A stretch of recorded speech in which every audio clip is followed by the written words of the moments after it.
What up, y'all? Keto Quad here. It is the 4th day of the war on sugar, and sorry I didn't show you guys, more of what I did the days before. I'm actually going to cover a little bit of that today. I didn't do much because of my shoulder, and I was pretty much like sedentary, but it was kind of crazy. I actually ended up having higher ketones than I normally do typically. Like I had a 2.2 at the end of the second day, so which is crazy. I'm thinking that that's actually cutting out all those artificial sugars and sweeteners. It's just like boosting my ketones more, which is super cool because I've got that prep for my bodybuilding show this whole last month, so this will be perfect, really tied in. I went ahead and showed you guys what I did today. Tanning, of course. Getting ready for the show, so I got to get all nice and tan so I'm not orange up there. And then I did the FES bike, which is electrostim that stimulates the muscles to actually work while I'm on the bike, and it also provides resistance on it, which is really good cardio workout for me. And then it also keeps my legs healthy while I work on that rehab. One thing I experienced today when I was riding the bike was like I started to get super lightheaded and really exhausted. A big part of that, I think, is just resting for so long. I wasn't ready for that intense like cardio workout. I did try to do a little bit of my own workout, just working my rotator cuff, just trying to just get that range of motion, being easy on it, baby in my shoulder, because I don't want to mess that up. I don't want any more days of nothing. So I'm going to go ahead and show you guys my pictures from each bodybuilding show that I did. So the first one, boom, I was 154 pounds. It was 2011. And I did kind of look like a Nazi, which was always fun from everybody else's point of view, just the harassment. So my second show, which was 2013, I actually weighed in at 154 through some extreme dehydration, which was really stupid. And one of the reasons I am really becoming more against bodybuilding shows and their whole, just that mentality of doing anything to get there. It's pretty crazy, some of the things. We sat in like a sauna for, I think it was like 6 hours, jumping in and out trying to make weight, which was horrible. And but my third show was in a wheelchair. It was 2015. It was the Heart of the Warrior, and it was an awesome thing to get back up on stage, even feeling like really self-conscious about myself, because going from a bodybuilder to being in a wheelchair and having, like a third of the function that I had before, was really hard for me. And I still saw my battle with, but it's something I'm still working on that, trying to gain more function.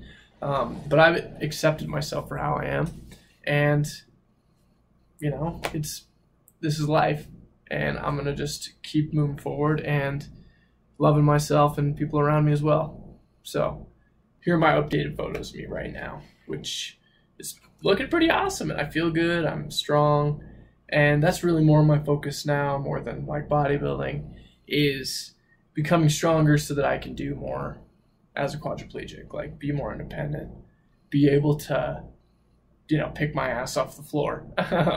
So, doing those things to really be more independent rather than being this yoked bro, which, I still enjoy being yoked, but so those are all my progress pics. Today I crushed it. I had breakfast this morning. It was eggs, spinach, butter, pretty basic. I had some coconut oil. I had a bulletproof coffee with coconut oil and butter, which I really haven't had it with butter that often. And it's way better with butter and coconut oil. Definitely when there's no sweetener. So it's like, it just makes it so much more creamy.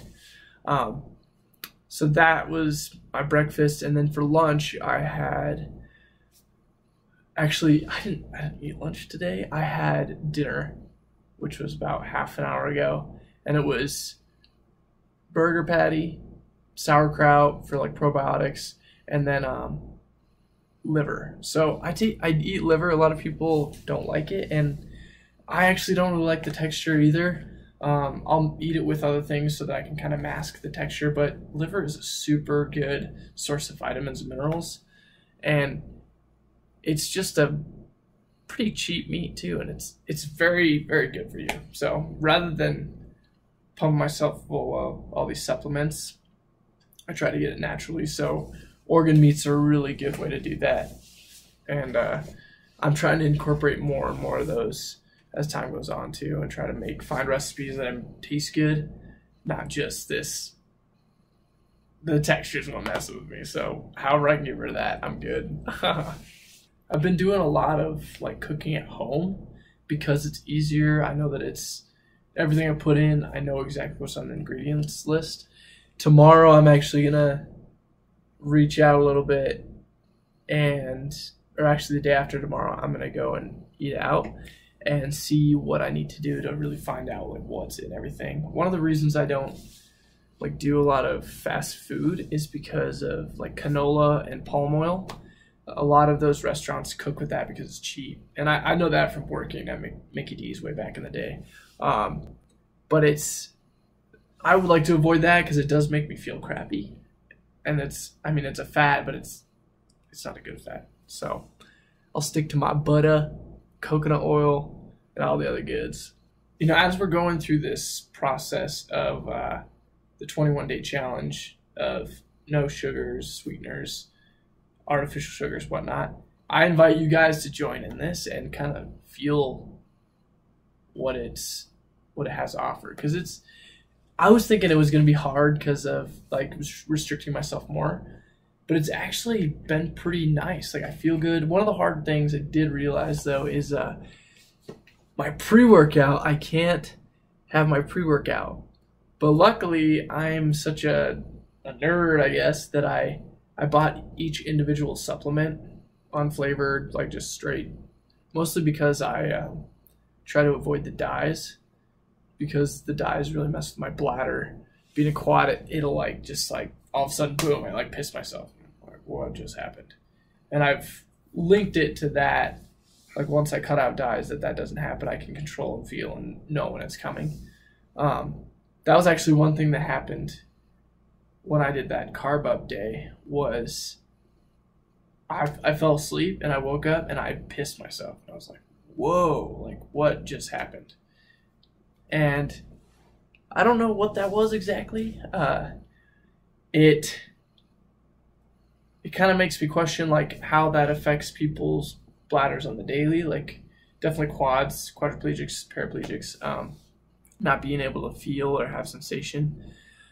I do have some sensation, but sometimes I just can't control my bladder, which is a daily thing for some quads. But it makes me wonder how beneficial a ketogenic diet could be for so many quads, like really getting to control their body. Another thing I do as a quad is I have a bowel program, so I have to poop every day. It was every other day for a while, and I've recently decided to do it every day because it just seems more healthy, because I used to like 3 times a day. I know this is probably a little bit of TMI, but just giving you the insight of what quads go through every day. So yeah, it's an experience. But that's the day of this quad right here, keto quad. And I want y'all to keep on that keto, baby. And thank you so much for watching. I invite you to do a keto diet, experience it, get through at least a month of it, because that's what's going to really slingshot you into enjoying it as a lifestyle, not just a diet, because it's really, you got to live it. And it's a great experience. And I look forward to seeing everybody's testimonials. Keto Quad out, and we're going to continue the war on sugar.